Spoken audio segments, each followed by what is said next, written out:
So actually, as you know, that there's this Cubans protest against the communists in Cuba in this past few days. What's the most recent update? It's difficult to know because they cut the cord. All right. Right. They shut down the internet and then they do whatever they want. I mean, the regime. Then they just reconnect. This is really, we knew that this is the formula by the book by the CCP, Chinese Communist Party, who passed this know-how to the Cuban people. And then, so basically the formula is very simple. When people rise up, shut down the internet, do the shooting, and then clean up the blood and then turn it back on. So this is their formula. So we don't know what's going on there. But today we bring you another perspective. What is happening in this country to the Cuban-Americans, who are all over the U.S. There are an estimate of 1.3 million Cuban-Americans, living in the U.S. Most of them came after 1959. So, Kathy, what's going on? Right. So we know, several cities over the weekend, the people, Cuban Americans, are holding rallies and events to just show their support and urge more support from our government, from the international society, to support the quest for freedom by the Cuban people. So we saw that in Miami, and there are huge Cuban-American population there. And also our reporter in Houston, they also saw some of the local Cuban-Americans had a small rally too. And there is one lady, one actually young lady called Mia Pineda, and she was really emotional. And let's see why C4. My name is Mia Esperanza Pineda, and I have family in Cuba. As you see here, these images, as you see how they're shutting people down, all to protest for liberty and freedom and food and a future for kids that they don't have that over there. I can have any type of future here. I can study. I can be somebody in life. They can't. Kids over there can't. And as you see here, protesting, grab them, throwing them in the floor. Yeah, and they showed a lot of pictures from Cuba, but they still saying it's so hard to learn what's really happening in Cuba. Mm-hmm. So the rally organizer called Fanska. Let's hear what he says. Todos nosotros estamos aquí para defender y apoyar al pueblo cubano.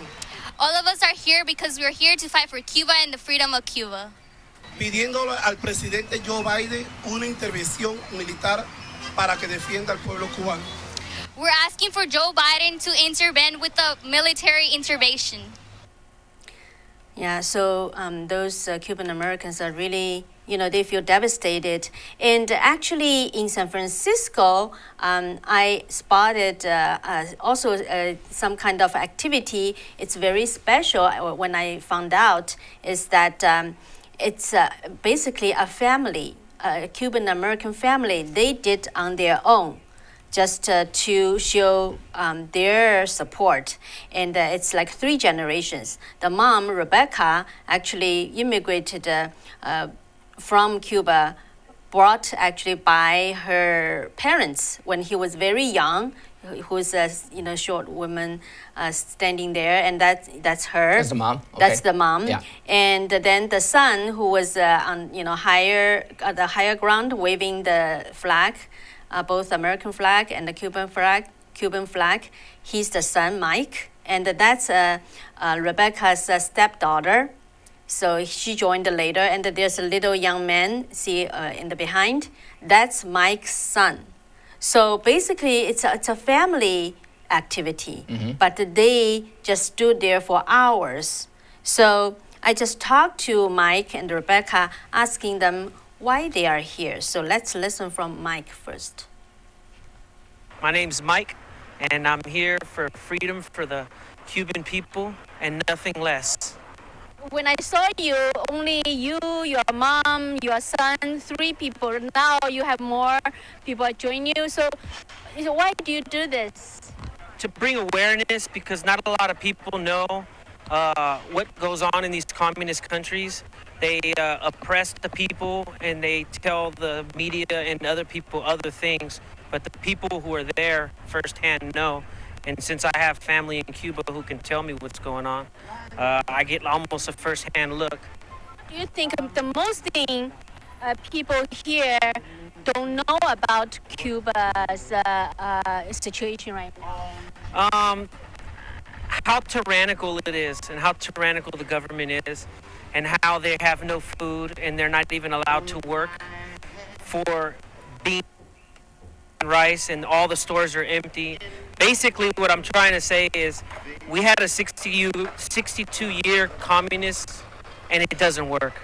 They've tried many times, many different ways. Russia's helped, China's helped. Nobody, this is the perfect example why communism should end in all countries. It only oppresses the people. And I stand with the people who are here, who are also being violated by communism because of their religious beliefs. And it's the same thing that happens in Cuba. You mean Falun Gong? Falun Gong. I stand with them. I knew when I came here and seen the yellow shirts, I knew exactly what it was. Because I try to follow and find out. Because if you don't know your history, then you're doomed to repeat it.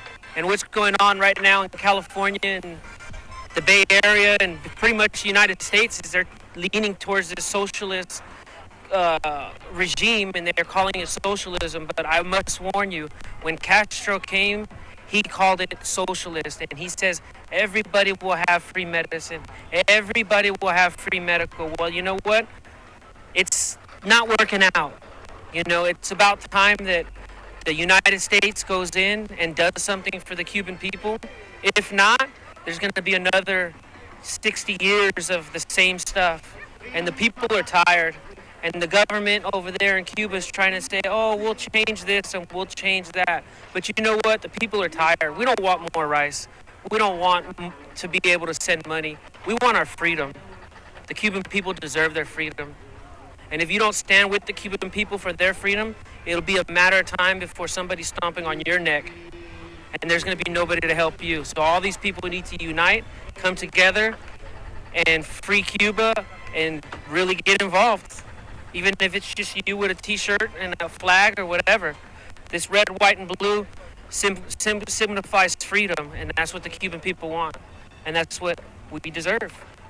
So some people are just saying, oh, the embargo is hurting the people, and, should just, No. What do you think? I don't think the embargo is hurting the people because it's actually the government that's hurting the people. There's food in Cuba, but they don't give it to the people. There's building material in Cuba, but they don't give it to the people. I mean, I made this sign so people can actually see what the U.S. embargo does and what the communist regime is doing to the people. Yeah, it's totally a lie. You know, they're not even allowed to kill an animal that they raised because it's illegal for them to eat meat. I mean, it's crazy. It's crazy, crazy, crazy. And they're so far away and they're so sheltered, nobody really knows what's going on. But we do. And we're just trying to spread awareness. And thank you for giving me an interview. Sure. So yeah, that's Mike, and actually it's very interesting. Like Mike actually went to Cuba before, and his mom intentionally brought him there. His mom Rebecca actually immigrated from Cuba when she was little, so she told me like why she's there. Let's watch it. I'm here today because we, the Cuban people, have lifted and they say no more of this. It isn't about food. It isn't about medicine necessarily. It's not about doctor. They're just tired of the regime that is in Cuba. They don't want it anymore. They want freedom. What we posted here, they blame some Cubans that don't know in Cuba. They think because this is what they brainwash. It's because of the embargo. It's not because of the embargo. It's not because of the embargo. It's the communists there. They want to control the people. And now people are standing up. They don't want to be controlled.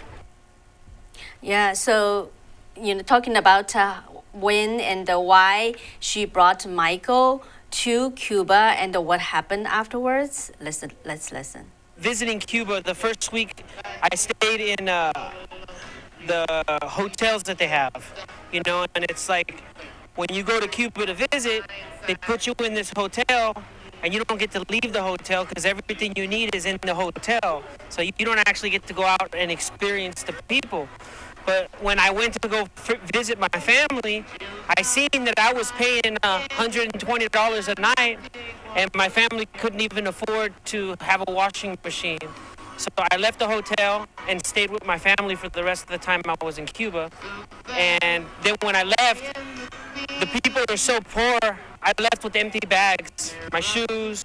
I just left with the clothes that I brought. Really the biggest reality check of how bad it is. It made me really appreciate what we have here in the United States.